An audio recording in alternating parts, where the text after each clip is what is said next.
Үзэгч та бүхэндээ амралтын өдрийн сайхан өглөөний мэндийг хүргэе. Тэгэхээр зэрэг кофе цай нэвтрүүлэг маань салбар бүрийн сонирхолтой зочдыг та бүхэнтэйгээ уулзуулж сонирхолтой яриа өрнүүлдэг лээ. Тэгэхээр тоодохгүй цагаан сарын баяр болох гэж байна. Тэгэхээр зэрэг студид маань хоригдэрсэн хүндтэй зочноо танилцуулъя.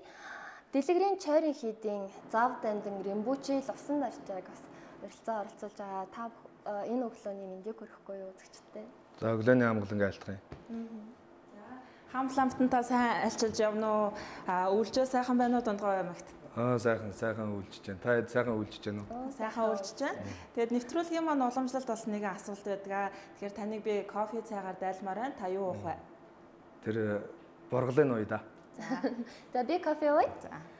За тэгэхээр студийн маань бас хойморт энэ сайхан хүндтэй зочин хүрэлцэн ирсэнд таатай байна. Тэгэхээр зэрэг тун удахгүй бүхийн өргөнд 2 сарын 3-нд буюу шинийн 4-нд ном айлтгах гэж байгаа, ном хорих гэж байгаа. Тэгэхээр энэ талаар та бас мэдээлэл өргөж ярилцлага хэлэх үү? Энэ цагаан сард тохиолдуулж бидний зүгээс одоо дэлгэрийн Чойрын хийд ер нь яг бид хэд заваа дамдан судрын хүчин хүрээлэн гэж бас бидний дэргэд бий. Бидний зүгээс бол сүсгтэн олонд цагаан дархийн насны авшиг тавья гэж ингэж бэлдэж байгаа. Тэгэд энэ удаагийн цагаан дархийн насны авшиг бол энэ бүхий өргөнд гэсэн. Тэгээд энэ үн төлбөргүй нэг юм урилга тарааж тэр өдөр нь урилгын тараах юм байна. Тэгээ ингээд тавих юм байна. Тэгээ нэг 2700-800 хүний урилга ингээд тараагаад ингэж айлтгах байгаа юм хурал бай. Тэгэхээр зэрэг энэ хурал маань бол үн төлбөргүй явагдаж байгаа. Тэгээд лам нарт одоо юу гэдэг засал номоо бол цагаан сараар бол хүн болгон хийлэгдэг байгаа. Мөн одоо лам нар маань бас тусгайлан янз бүрийн бас лекц ном айлтгуудыг бас тавьдаг. Тэр болгонд бол төлбөртэй гэдэг юм уу тодорхой хэмжээний бас өргөл барьцтай байдаг шүү дээ. Таны яг энэ шинийн 4-нд хийх гэж байгаа энэ хүү ном айлтгалд бол ямар нэгэн тийм өргөл барьцгүй байгаагаараа бас онцлог болов. Тийм ер нь бол энэ цагаан дархийн насны авшиг бол бас энэ жилийн засал болно гэж үзэж байгаа. Морин жилдээ. Тэгээд хэрвээ үнэхээр чин сүжгээр чин сэтгэл чин сүжгээр зорж очих юм бол тийшээ зорж очиж байгаа хүндээ мөрөө гаргасан ч гэж бас бодож болно. Энэ морин жилийн заслыг одоо ингээ болчлоо ч гэж бас бодож болно. Тэгээд энэ ер нь бол одоо энэ бидний зүгээс лам нарын зүгээс өвгөн багш нарын айлтсан айлдвар зарлиг номлол сургаал энэ бурхан багшийн айлтсан зарлиг номлол сургаал бурхан багшаас одоо хойч хувийн энэ этгээгийн их бандитаа нар болон их махасата шидэнгүүдийн айлтсан номлолууд цас төвдийн оронд тэр болон гівш нар лозова нар одоо айлтсан номлолууд бас одоо юг зөрүүд йогинуудын айлтсан номлолууд Монголын тал нутагт бас гарсан энэ их сайхан агуу номлол бай. Судар тарины агуу номлолууд бай. Тэр судар тарины судрын номон дотроо бол тэр туулж баршгүй олон 3 суртгаалын номлолууд бий. Тарины номлол дотор бол бас 4 аймгийн тарин ялангуяа нууц тарины номлол бол бас их дэлгэрсэн. Тэгээ эдгээрийн номлолоодаас бид хэд мэдээж тэр далаа шиг их номон дотор бол бид хэд бүгднгээр нь тэр явж үзэн гэхэд бол бидний оюун ухаан бидний хэр хэмжээ бол мэдээж дутагдана. Гэхдээ тэр далаад бас оршин гэдэг ч бас маш хэцүү. Тэр далаад бид хэд оршиж үзээгүй ч гэсэн далайн ирэг дээр нь бол багш нар биднээсээ аваачсан гэж би хувьдаа өөрийгөө ингэ боддгийн. Далайн иргээс ингэ далаа. Гэхдээ энэ нь бол тэр анууд далай тэр ёроолд байгаа одоо ч хүртэл таагдаагүй тэр их эрдэнсүүд үлгэрлэх юм бол шүү дээ. Тэгээд тэднүүсийг бол үнэлээд юм уу үн тогтоогоод ингээд ард түмэн тавинаа. Тэгээд тэрүүнийг бол одоо ярилцлага болгоод тавинаач гэдэг юм уу. Авшиг даган сойрхол болгоод тавинаач гэдэг юм уу. Нэг бол хүмүүс засал болгоод тавинаа гэд ингээд үнэлээд ингээд ярих юм бол энэ яаж үнэлэхин тэрийг ер нь бодож үзэхэд. Тэгэхээр энийг бол би ингээд бодож байна л да бас лам нартаа бас уриалж байгаа. Манай Монголын лам нар бол одоо залуу үеийн лам нар гараад ирсэн. Яагаад тэгэхээр бидний өвгөн багш нар бүгдээрээ л 90 он гарахад 90 он гэхэд чинь бүгдээрээ 80 90 гарсан лам нар л байсан. Ерөөсөө яг 37 оноос өмнөх лам нар гэвэл Тэгээ тэр багш нар маань бол ерөнхийдөө бурхны оронд морилчлоо. Тэгэхээр шинэ гарч ирж байгаа залуу үеийг ингээ ажиглаад байхад гадны лам нарыг юм уу, гадны шажныг юм уу дуурайж байгаа. Тэрийг даган дуурайж байгаа хүмүүс бас гараад ирж байгаа шиг. Тэгээ ингээд яг би нэг хэдэн жил нэнчин суусан тэр дээр. Тэгээ нэнчин суугаа ингээ гарч ирээ ажиглаж байхад тэр хооронд бол энэ телевизараад үзсэн чгүй тэр интернет юмтай ч харилцсан чгүй хүнтэй ч нэг харилцсан чгүй. Тэгээд ингээ харж байхад манайхны лам нар одоо бол ингээ таслбар таслаад ингээ ном уншихлаар зэрэг би гайхаад байгаа. Тэр үнэлшгүй нөгөө номыг аваачаад 10,000 цаас 20,000 цаасаар үнэлээд гадаадад бас энэ нэртэй алдартай том лам нар Америк, Европод ном тавьж байгааг нь харахад бас л мөн адилхан их үнэтэй. Ингээд тэрийг яг гоо тэрийг гэхдээ ингээ үнэлэх юм бол үнэлж оршгүй. Зүгээр жирийн ингээд сүсгтэн хоолнд тэрнийг үнэлээд таслбар таслаад ингэхлээр зэрэг эн чинь бол арай л болохгүй болчихж байна л да.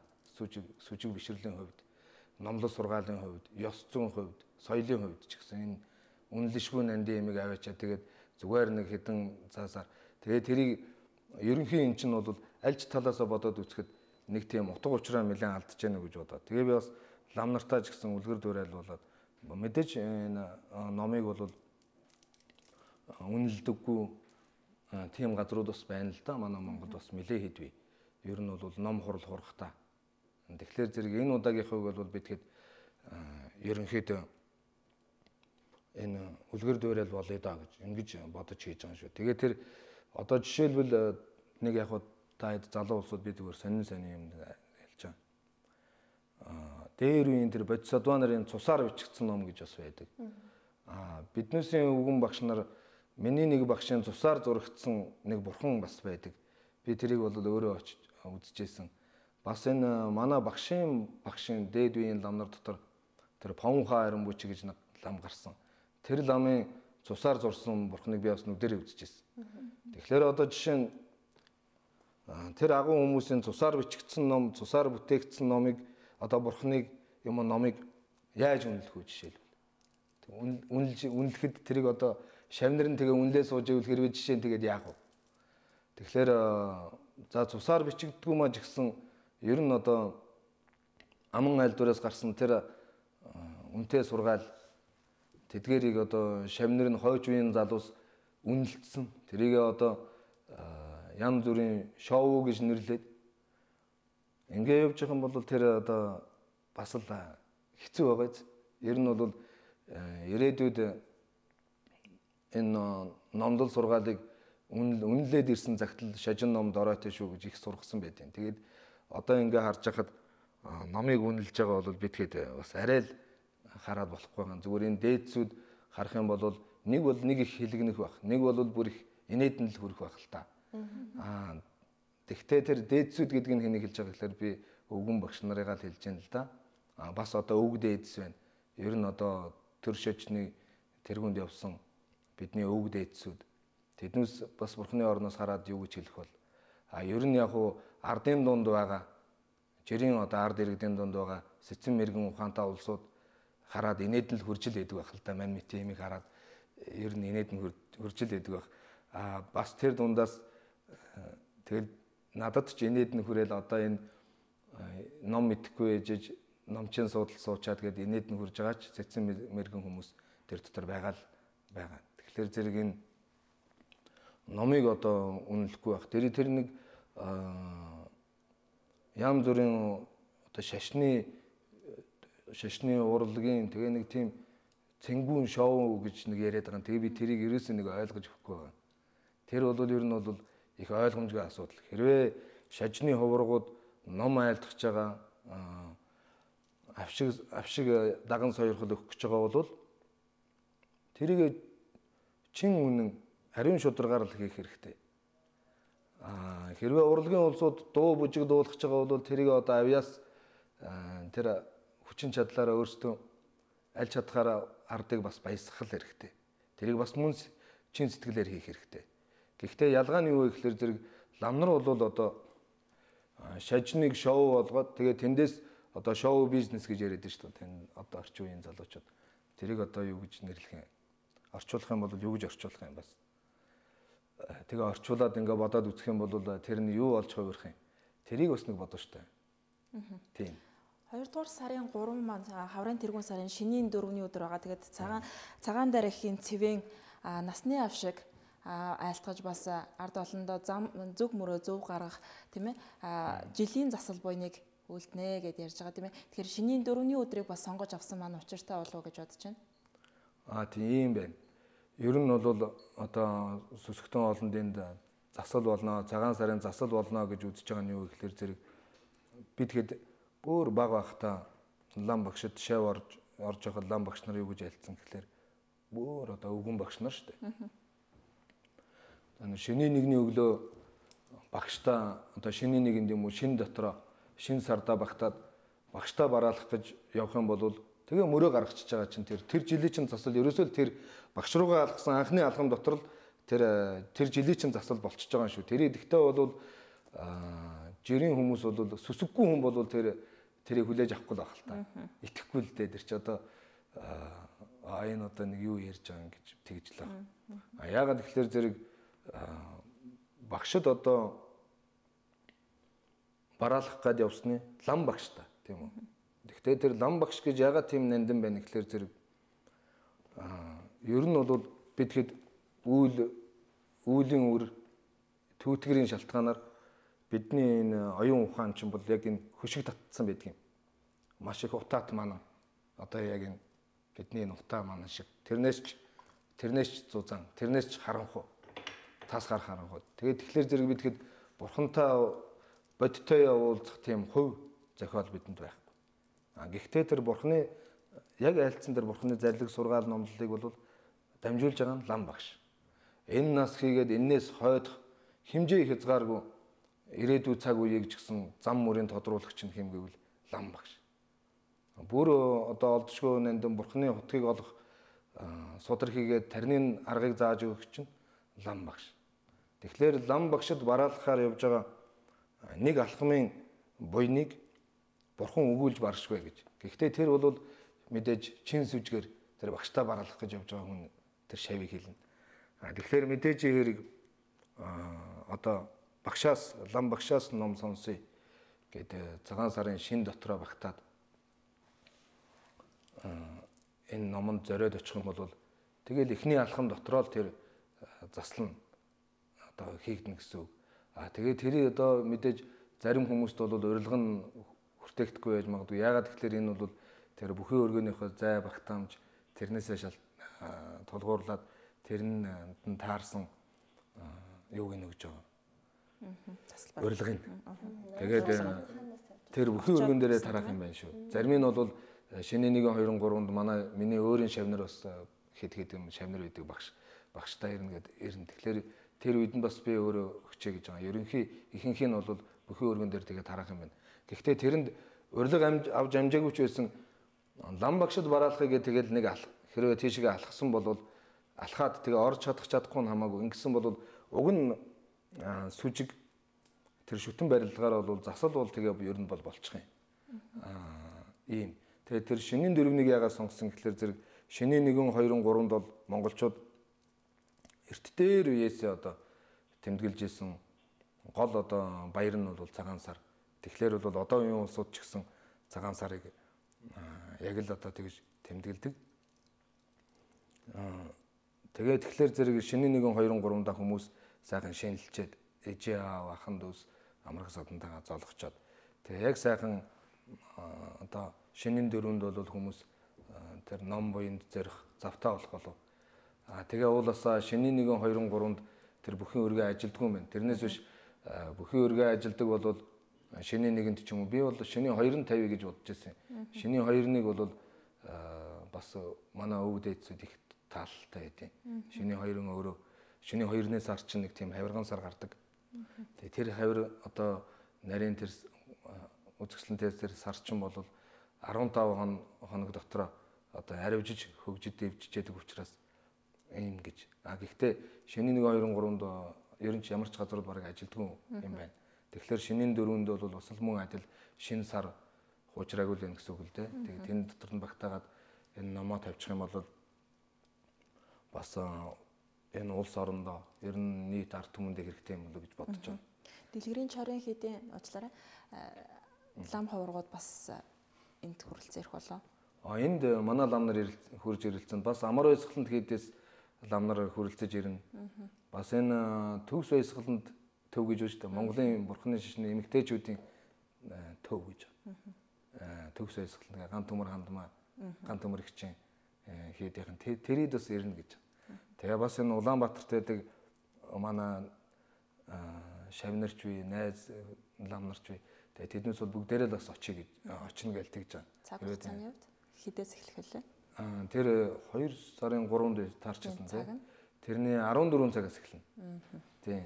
Тэгээд цагаан дархийн авшгаа тавьчаад бас энэ морин жилдээ тохиолдуулаад сайхан тэр тохирсон сайхан номнуудыг хураадаг гэж байгаа. Ялангуяа тэр манчрын алдрыг өгүүлэх үү гэж агуу судар байдаг. Тэр бол шүлгэлсэн зохиолдоо бурхан багш одоо очирван бурхан чинь бол Шамблын орноос Даваасан буу гэдэг хааны дүрээр өөрийнхөө нөхөд сэлттэй хуйг дуулахтаа хурж очиж энэтхэх тэр Балдан брэвэн сувраг гэж энэ загнисын орн гэж бий. Одоо тэрийг бол хүмүүс очиод ингээ үзэх юм бол зүгээр нэг тийм хоосон газар байгаа. Гэхдээ тэр үедээ бол их агуу байсан гэж байгаа. Одоо ч гэсэн харж чадах юм бол агуу юмнууд байдаг гэж байгаа. Тэгээд тэр Балдан брэвэн сувраган дотор нууц тарины манчрын алдрыг өгүүлэх гэдэг судрыг шүлгэлэн айлтсан байгаа. Тэр Шамблын хаан Даваасан бөгд очирван ер нь бол очирван бурхны бүрлваа юм байна.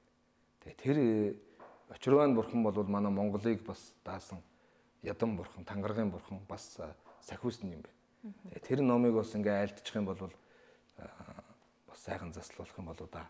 Улс орон бүхэл одоо энэ юм гэж ингэж бодож байгаа. Тэгээ тэрэнд суусан хүн ч вэ, суугаагүй хүн ч вэ ер нь бол тэрийг сонссон ч вэ, сонсоогүй ч вэ ер нь Монгол орн тэр нэг номын дуу гараад тэг ингээл лам нарын зүгээс ингэх юм бол бас улс орн маань хэрэгтэй юм болоо гэж бодож байгаа. Ингэж хийж байгаа. Шиний 15 хүртэл ном хурдаг бас заншил байдаг. Энэ заншил маань бас ямар утга агуулгатай байд юм бол. Тийм тэр бол одоо энэ бурхны шажин ялангуяа энэ их хөлөгний шажин дэлгэрсэн Монгол төвд оронд бол их хөлөгний шажин их дэлгэрсэн Чин улсын үед бол Хятад бас энэ их хөлөгний шашин ялангуяа тэр дотор шарын шажин их дэлгэрсэн Чин улсын үед яг тэр Манжин хаадын байгуулсан сүм хийдүүд бол бүгдээрээ шарын шажин. Хятадууд өөрсөндөө бол хөхийн шажин гэж бас байгаа. Гэхдээ энэ шарын шажин дэлгэрсэн газруудад бол шиний 1-ээс 15 хүртэлх Чамбирлжин өрөөл гэдгийг бол Богдсонхоо анх тасад хурж ирсэн юм байна. Яагаад тэгэхээр шиний 1-ээс одоо шинэ сар гараад 15 хүртэл бол бурхан багш өөрөө одоо Сэрүүн тунгалаг энэ Замбуу төв заларж явах үедээ 15 их ирээд хувилгааныг үзүүлсэн гэж. Тэгээд тэр 15 их ирээд хувилгааныг 15 өдөр үзүүлж л дээ. Тэгээд тэрийг магтан дуулсан магтаалууд, ерөөлүүдийг энэ 15 хоногт өдөр өдрөөр нь хурдаг юм. Бүр одоо дэлгэрэнгүйгээр нь. Тэгээд энэ бол тэгээд ер нь энэ лас молом гэж бас ерөлж исэн. Молом лас молом гэдэг бол ласад хурж исэн энэ их 15 хоногийн ерөөл юм. Монголд бол Чамбирлжин ерөөл гэж ингэж алдарсан. Тэгэд энд бол сүсгтнүүд очдог.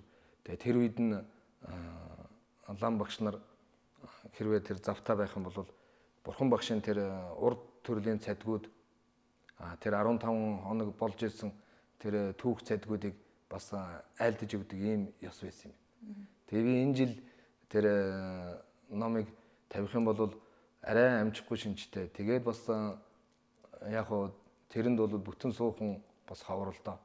Тэгэхээр зэрэг битгэд дэлгэрийн чойрын хийдээс ийшээ хурж ирээд тэгээ ингээд Улаанбаатарт энэ цагаан дархийн авшигыг тавихтаа ерөнхийд тэр бас цагаан дархийн бурхны саяын тэр номлол нь гарсан түүх цадгийг бас яриад өгчих юм бол тэрнтэй ч гэсэн бас холбогдох юм болоо да. Чамбирлжин түүх цадгийг ярьж өгч ирсэн шиг цагаан дарх бурхныхаа тэр түүх цадгаас нь бас яриад өгчих юм бол тэр номын хувьер.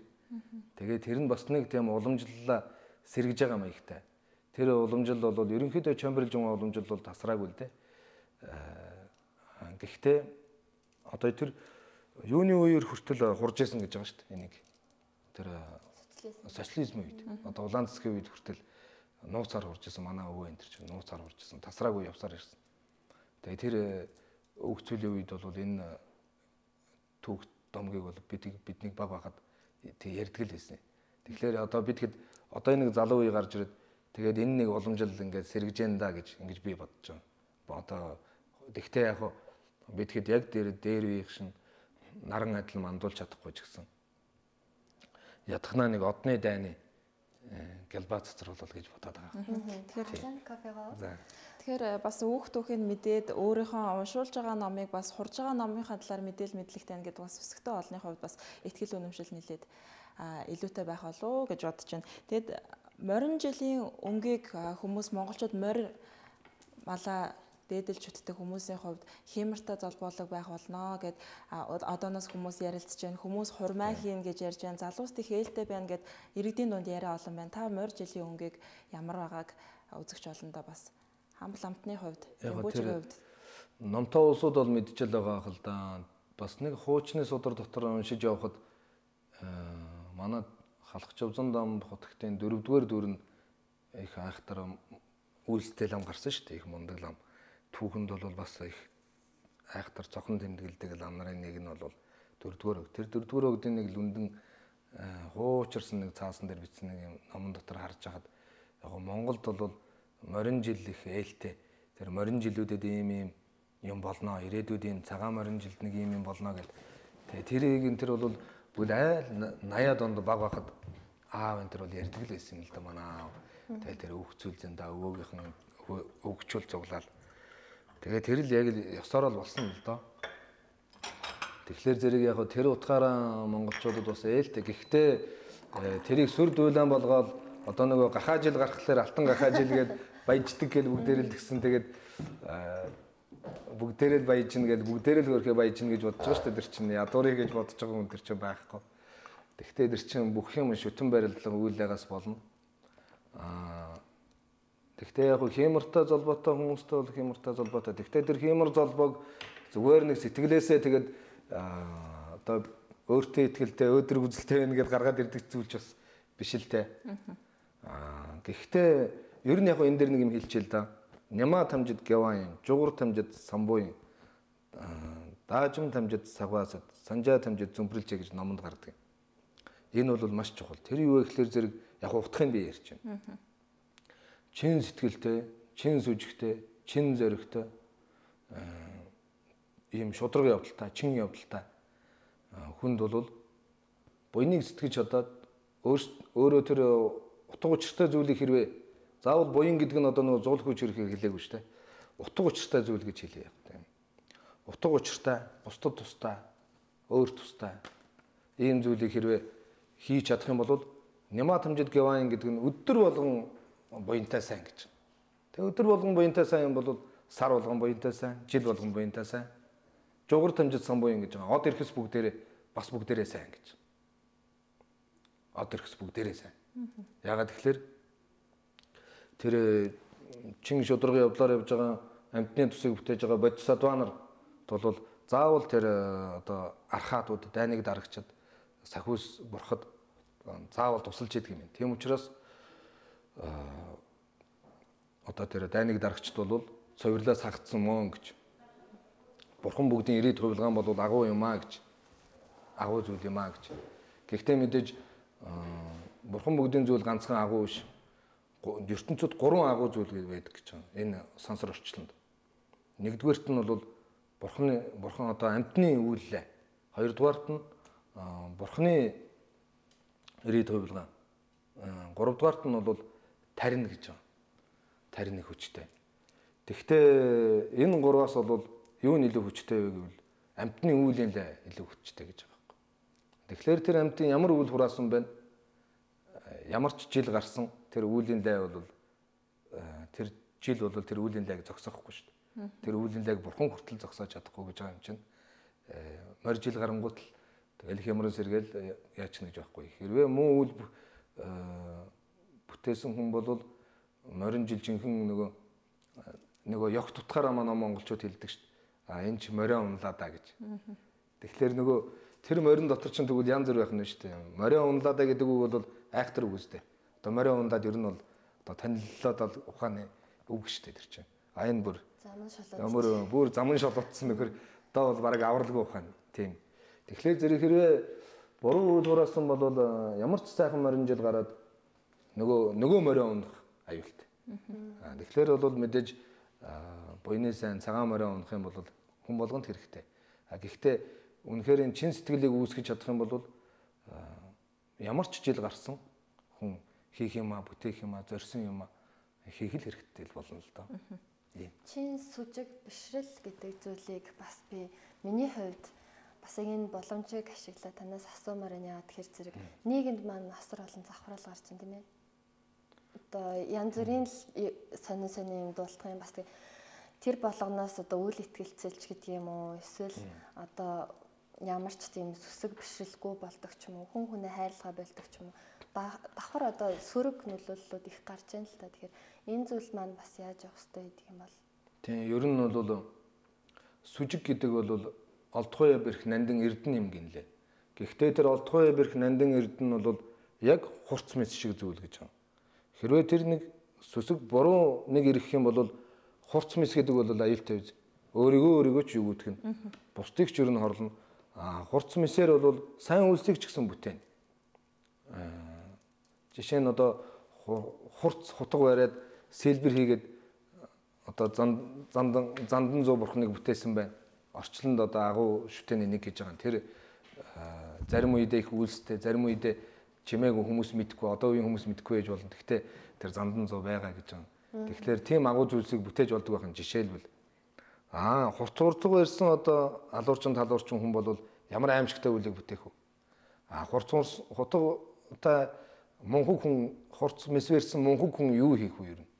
Тэгэхээр зэрэг сүжиг өөрөө яг тэрэн шиг зүйл юм гэж. Одоо ариун нандин чанман эрдэн шиг зүйл гэдэг нь чанман эрдэн одоо хүслийг бүтээгч чанман эрдэн гэж. Тэгэхээр тэр чанман эрдэнд хүснээ хэлэхлээр зэрэг бүтдэг. Тэрнтэй адилхан сүсэг гэдэг бол чин сэтгэлийг, чин сүжгийг үнэхээр барьж авч жолоодож чадаад сайн лам багштай багшийн барилгыг сахиад авч явж чадах юм бол хамгийн дээд гэж. Тэрийг буруу тийш нь хандуулах юм бол зарим нь бол бас буруу талаар хурцлагдаад буруу үйлийг бүтээх зам руу орно. Зарим нь бол мас мохно. Тэгээд ямар хүмүүс тэр сүсэг дотроо бас хоёр янз байдаг гэж байна. Мохоо сүжиг, хурц сүжиг гэж. Мохоо сүжиг гэдэг бол амархан мохно гэж байна. Ерөөсө баргийн юмд эн чинь нэг ийм л юм байсан юм байна. Чи ийм л байсан юм биш тэгээд нөгөө цаад утгахын мэдлгүүгээр хүнээр нь дүгнээд одоо жишээ нь бурхны шажныг бодгалаар нь дүгнээд ийм л юм байсан биш тэгээд ингээд сүсг нь мохчих жишээтэй. Хурц сүжигтэй хүн бол ихгүй л дээ. За яг энэ хүн ингэж яг за тэгэхээр зэрэг нөгөө хүн нь юу гэж байна? Нөгөө лам нь юу гэж байна? Ингээд яана. Тэгэхээр зэрэг энэ ер нь бол цөвөн цагийн дороотол тэр цөвөн цагийн дороотол бол 500 жил үргэлжлээд дахиад сүүлийн 500 цөвөн цаг бол 1000 жил үргэлжлэх юм байна. Эхний 500 жил нь бол 5 цөв дэлгэрсэн цаг гэж. Тэгээд дараачийн 500 жил нь болохоор зэрэг бүр тэмцэлт цөвөн цаг гэж. Тэгээ бидгээд тэр тэмцэлт цөвөн цагийнх нь нэг 200 миллион гаруй жил 260 70 жил дээр нь бидгээд явж байгаа юм байл. 200 бараг. Тэгэхээр яг л тэр бүр яг их тэр завхрал гэж хэллээ л дээ. Тэр яг тэр завхралынх нь л яг бүр гол зэгтэн л бидгээд амьдарч байгаа юм байл л.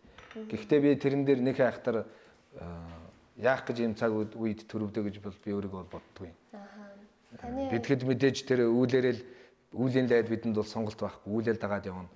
Зүгээр одоо цаг дээр бидгээд байж байгаа гэдэгт бол би өөрөө бас урамшдаг байхгүй. Ямар ч цаг үед өрсөн байж болно. Нөгөө чойномгой хэлээр нөгөө арзмаарн дарал таарсан цаг үедэл байгаа шүү дээ. Тэр чинь тэрнээс өөр арзмаар бидэнд одоо байхгүй юм чинь. Тэрнээ дээсч байхгүй доошоо жаал. Тэгэхээр энэ цаг үед өөрөө өөрсдийнхөө тэр одоо цаг үедэл амьдарч байгаа учраас өөрөө өөрсдийнхөө хийж бүтээс зорж хөсөж мөрөөдөж байгаа тэр зүйл рүүгээр тэмүүлэх хэрэгтэй л гэж бодож байгаа. Тэгэхэд бол гол хөтлөх зүйл бол ер нь явж сүжиг гэдэг л хэрэгтэй. Жишээ нь та намд сүжигтэй байгаа тэгээ та яах вэ? Таныг үхлээр тэр нам яах вэ? Бид хэд намдаа сүжигтэй байх юм бол энэ наснадаач тэр үхэхийн үед ч тэр үхсний хойдоход ч тэр гадарчтай байна шүү дээ. Намд сүжигтэй байлаа гэд та намд сүжигтэй байх юм бол тэгээд яах юм? Үхэхийн цагт нам яах юм? Үхээгүй ч гэсэн ер нь амьд байх ч гэсэн ер нь яах юм? Тэр бодож үзэх хэрэгтэй. Тэгэхээр сүжгээ өөртөө сонгох хэрэгтэй. Юунд сүжиглэх вэ? Олон юмд сүжиглэх хэрэгтэй. Гэхдээ сүжигнийхэн бүгдээрээ зангидагдаад тэр нь нэг болох хэрэгтэй. Нэг юм руу төвлөрсөн байх хэрэгтэй. Олон юмд сүжигтэй бай гэдэг нь юу гэхээр зэрэг одоо хэмжээ төгөлдөр эрдэмтэн мэргэд хэмжээ төгөлдөр лам багш нар жинхэнэ одоо гин бүгдээс ариусаад эрдэм бүгдийг төгсгсөн бурхад тэрний номлосон номлолууд 70 мэд номлолууд тэрийг одоо авч явж байгаа чин шударгаар чин зоригаар авч явж байгаа лам хуургууд за тэгээ үүлийн үрд сүжиглэх хэрэгтэй хоосон чанарт сүжиглэх хэрэгтэй бод сэтгэлд сүжиглэх хэрэгтэй өвөг дээдстэй бас сүжиглэх хэрэгтэй туйлширч болохгүй аливаа ямиг туйлширж болохгүй гэдэг сургаалыг бол нагарж унаа богд гаргаж ирсэн. Яагаад гэвэл бурхан багшаас хойш 500 жил болоход бас их хямрал явагдсан гэж байгаа. Туйлшрлууд их явагдсан.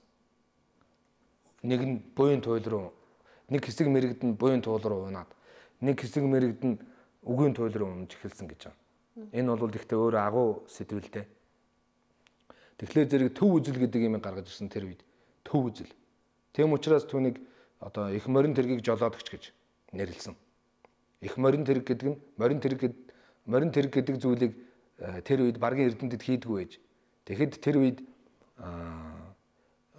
морин тэргийг зохиож исэн гэж байгаа байхгүй бас. Нагарж унаа богд. Бүр нисдэг гутал зохиож исэн гэж байгаа. Тэр үед. Одоо энэ этгийг тэр бандтай нисдэг гутал зохиож исэн. Бүр эртний судруудад бий. Тэгээ тэр хүнийг тэгж нэрлэдэг. Тэгээ тэр хүний гаргасан тэр төв үзэл гэж нэг байгаа байхгүй.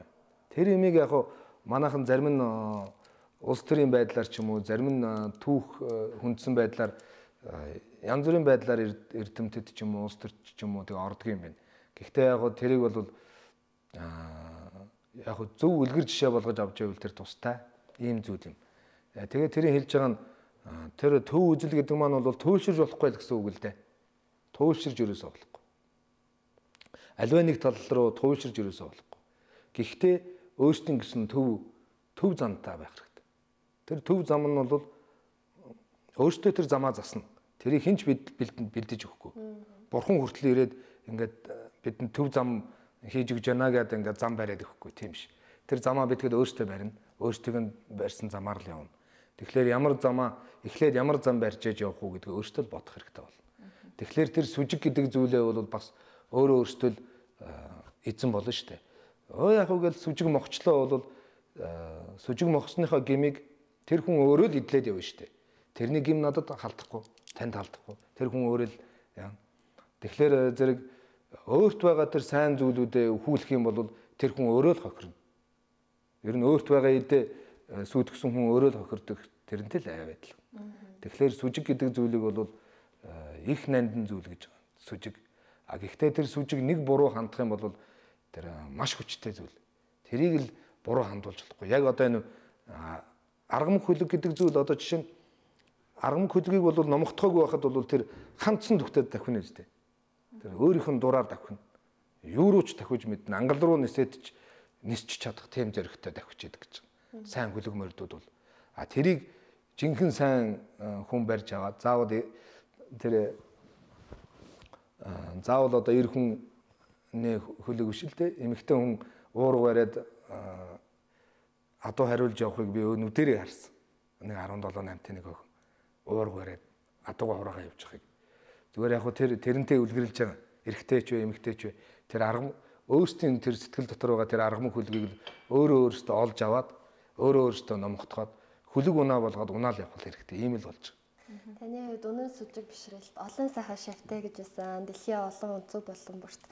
Тэгэд тэдгээрээс одоо Монголд болол бас урлаг соёлын алдартнууд ч гэсэн таны бас гарын шавнар сүжиг бишрэлт шавнар болсон байсан. Тэгэхээр зэрэг шав гэдэг зүйлийн талаар бас ахиад асуухаар нэвтрүүлгийн маань цаг бас ерөнхийдөө өндөрлөж байгаа болохоор тас энэ талаар бас товчхон дурсан. Тэгээ нэвтрүүлгийн өндөрлөх үү? Надад ч тийм ч айхтар олон шав байхгүй. Энэ дэлхий дээр байгаа алдар цуутай лам нарыг бодвол надад тийм ч олон шав байхгүй. Энэ дэлхий дээр байгаа алдар цуутай лам нар бол дэлхийд даяар нь л хуйлруулж яллаа юм л да. Гэхдээ би өөрөө ягаад тийм алдар цуугүй бас олон шавгүй гэх юм бол миний өөрийн лам багш нар бол жирийн одоо бор гэрт суугаад, бор дээл өмсөд, бор цай уугаад нэг тийм бор өвцүүл явсан. Тэгэхээр би болохоор тэр хүмүүсийг бодтой я бурхан тэр хүмүүс бол миний жинхэнэ одоо лам багш гэж ингэж бодож байдаг. Тэгэхээр тэр багш нарыгаа дагсан болохоор зэрэг яг гэхдээ тэр багш нарын ачаар олон оронд очиж үзлээ. Олон газараар явлаа л да. Гэхдээ тийм бусдтай адилхан алтан ширээн дээр суугаад алдар цуугаа мандуулаад явсан лам нарыг очиж би шүтээгүй. Гэхдээ энэ тэнд явхад учирсан шавнар бол энэ тэнд биэлд амирсэр гадаадын оронд зарим нь одоо бүр итгэмээргүй орны хүмүүс ч бас ингээд багш шав болцъё гэд ингээд зарим газрын хүмүүс бол лам багш шавыг мэдлцэхгүй ч гэсэн эцэг хүүгийн барилга тогтоо ил гэд эцэг охины барилга тогтоо ил гэд зарим газрын хүмүүс бол тэр чинь өөрсдийнх нь ёс заншил өөрсдийнх нь түүх соёл шашин бол өөр учраас зарим байдлаараа ингээ хүмүүстэй уулзаа танилцаад явж байхад ингээ тэр нь бол манайхаар бол багш шавын барилга тогтож ах шиг байна. Өөрсдийнх нь юугаар бол соёлоор. Тэгэхээр тэр хүмүүстэй тэр орныхын ёсоор та барилга тогтоод ингэсэн. Тэгвэл яг уу Монголд бас шавнар ганц нэгэн жоох одоо цөөхөн шавнар бий. Гэхдээ чин сүжиг гэдэгтэй чин сүжигтэй шав бол мэдэхгүй л байна. Зүгээр яг сүжигтэй шавнар бол бий л дээ. Зүгээр чин сүжигтэй тийм шавнар бол надад л харагдахгүй, нэг ч харагдахгүй байна. Тэр чин сүжиг гэдэг чинь тэгэл би чин сүжигтэй гэхэлэр чин сүжигтэй болчихгүй. Ер нь бол одоо бид хэд чинь нэг 10 эдтэй 20 эдтэй явсныгаа бодвол одоо бас 40 төгч байна л да. Тэгээ ингээ харж байхад бол 10-20 жилийн дотор хүмүүс бол бүр өдөр шинж өөр бол. Ингээ нэг 5-10 жилийн дотор бол нөгөө найзалж явсан ч гэдэг юм уу, миний шавнарч гэдэг юм уу, өдөр шинж өөр бол. Бүр төрөл арилцсан юм шиг өөр болж байгаа. Тэр одоо юу тэгж өөр болгоод байна гэхээр тэр хөөрхий сүжиг байхгүй байна. Дээр нэг хідэн төгөргөл тийм болгоод ах шиг байна л да. Хөөрхий. Тэгэхээр зэрэг сүжигтэй шавнар бол чин сүжигтэй шавнар бол байхгүй зүгээр жоохон сүжигтэй шавнар бол бий энэ тэнд. За тэгэхээр багш нартаа нэвтрүүлгийн маань тоож бас энэ өглөө Монголын орны өнцөг булан бүрт хүрэх UBS телевизийн 1-р суугийн сонгон ярилцлагын маань урилгыг хүлээн авсанд баярлалаа. Тэгэхээр бид бүхний ярилцах цаг өндөрлөж байна. Тэгэхээр буян номынхаа ажилтанд үлзийтэй байх ёроолоор бид бүхэн гарынхаа бэлгийг бэлгэлдэг. ТV сон сэтгүүл гээд UBS телевизийн эрхлэн гаргадаг Монголын анхны 7 хоног тутмын сэтгүүл. Тэгээд таны ажилд амжилт хүсээд энэ орчин цагт цэцэг бэлгэлдэг болж тэгээд танд би энэхүү бэлгийг гардуулаа өгье. За баярлалаа. Тэгэхээр нэвтрүүлгийнхаа төгсгөлд та магадгүй үзэгчдэд хандаад үлзийтэй сайхан ёроол хэлж сургаалаа альдаач гэж сэтгүүлч бид хоёр хүсэж байна. Та хоёрд ч гэсэн би бас бэлэг авчирсан. Гэхдээ нэг ном нь нэг хүрээд ирсэн баг. Хоёр ном нь. Энэ тэгтээ их бэлэг дэмбэрэлтэй. Энийг ер нь тэгээд энэ номыг болохоор танаа студид ингээд дунд нь тавьчих. Бэлгэлч. Энэ бол манай Монголын их эрдэмтэн Лам Заваа Дамдангаа гэж хүн байсан. 20 дугаар зууны ихэнх үеийн манай энэ Содорвичгийн хүрээлэн анх байгуулагдсан хүн гэж байна. Тэр хүний айлдсан Монголын түүхийн одоо их агуу бүтээл Алтан дэвтэр гэж ном байдаг. Тэрнийх нь үндэс нь Хорчонжин Заваа буюу тэр Алтан дэвтрийн үндэс гэсэн ном байдаг. Монголын ер нь түүх. Тэр Алтан дэвтрийн үндэс нь болохоор 646 шат шүлгээр ер нь шүлгээр бичигдсэн түүхийн зохиолыг би өөрийг бол олж хараагүй байгаа. Зүгээр энийг л олж харсан. Тэгээд 2007 онд орчуулсан юм. Тэгээд Монгол судлалын холбоо одоо академич Бэра багш тэгээд манай бид хэд Заваа Дамдан Содорвичгийн хүрээлэн бид хэд нийлээд энэ заваад өмнө 140 жилийн ойг тэмдэглэхэд бидгээд энийг орчуулж гаргасан. Энэ хорчоонжингийн тэр алтан дэвтрийн үндэс. Тэгээ энэ бол Монгол орны газар шороо үүсээд хүн үүснээс ахуулаад одоогийн үе хүртэл түүх явж байгаа юм байл. Энийг бол та бас уншиж үзээд өөрсдийн ойлгож чадах юмыг авч чадах юм бол сэтгүүлж одоо та ийм мэрэгжилтэй хүмүүс хэрэгтэй болов ирээдүйн зам үзэл. Энэ яг нэг цастын цөөрэ гэдэг нэг дуулал юм. Энэ нэг дуулыг ингэж хэвлүүлсэн энэ жил. Уг нь төв судлалын хуралд оролцох байсан. Тэгээд тэрэн дуг нь тавих ихтгэл байсан. Тэгээд тэр төв судлалын хурлаас би хасагдсан болохоор энийг ингэж хэвлээд гаргацсан. Залуучуудад хэрэгтэй болов гэж бодоод 3 хэл дээр гаргасан байна. Монгол хэл дээр, төвд хэл дээр, англи хэл дээр. Тэгээд хуучин монгол кирилл монголоор ингэсэн. Ийм номыг ингээд танаа студид ингээд яаж. Энэ сая нэг ийм ном би хэвлүүлж өгж байгаа. Энэ хорлоогийн цэвлээ гэж мундаг сэтгүүлч хүн та мэдгүй 80 гарсан сэтгүүлч цэвлээгаа та тийм багш байна. Тэгвэл одоо багшийн чинь ном.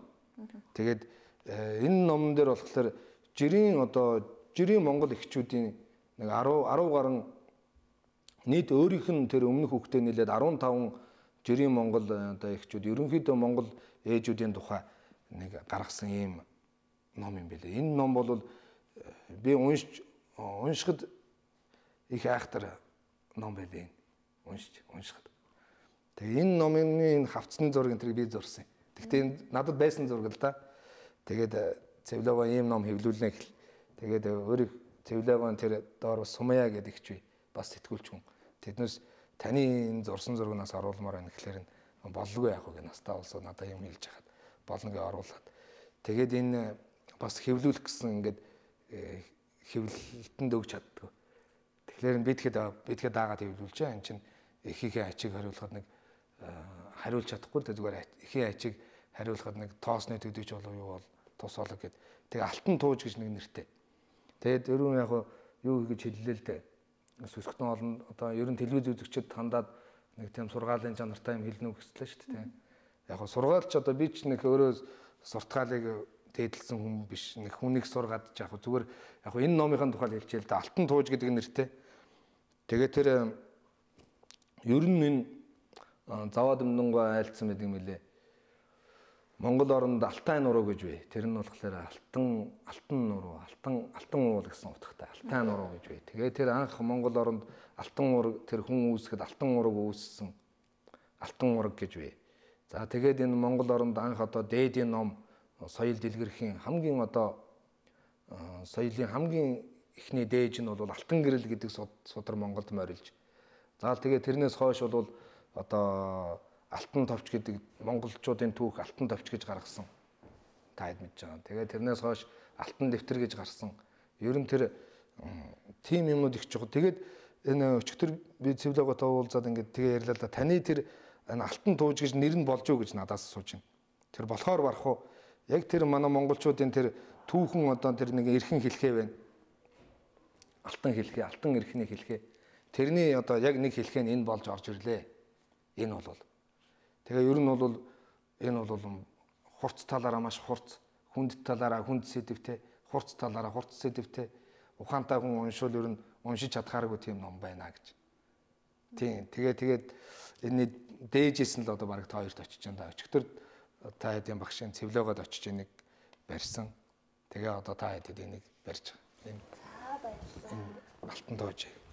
Энэ ном. За баярлалаа. Таны бэлэг манай телевизийн номын сангийн хүндтэй номын маань сан хөмрөгт бас багтах болно. Тэгээд бид бүхэн маш их анхаарал тавиан хичээнгүйлэн уншиж ойлгож яхахыг хичээе.